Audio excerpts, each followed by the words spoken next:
father of accounting is an Italian mathematician named Luca Pacioli.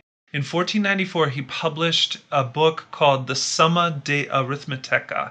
Now, that was kind of this massive encyclopedia of all mathematical knowledge. It included studies of geometry, of arithmetic, proportion, proportionality.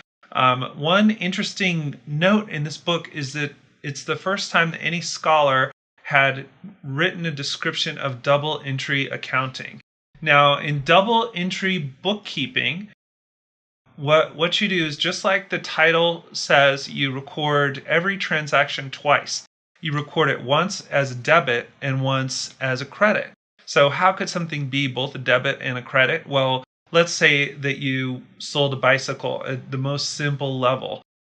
You would lose the bicycle. It would be debited from your from the column of stuff that you have, and you would gain money from the sale. So that would be the credit, right? So you can think of every transaction in business that way.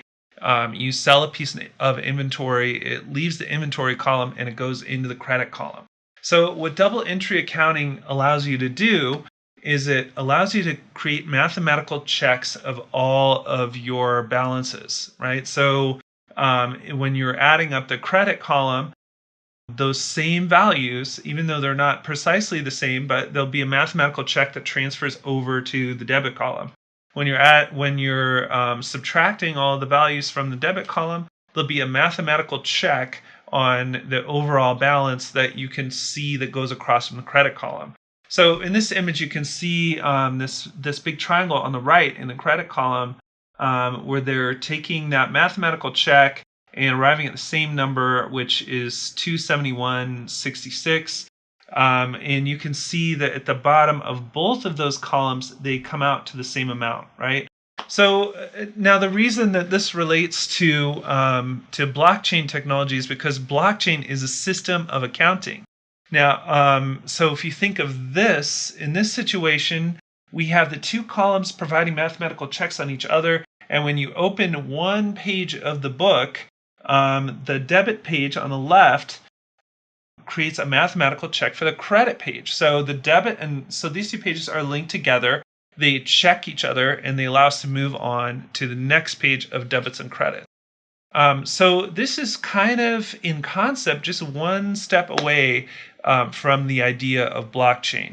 What I think is, imagine if the two pages didn't check each other, but also the two ledgers checked each other. That's very similar to having one block check the previous block in order to validate the chain and move on. So this is just an interesting moment in the history of mathematics, and the beginning of double entry bookkeeping is sort of like the predecessor of blockchain accounting and creating this immutable ledger, except it's not double entry. The links go on and on and on, and one block links to the next.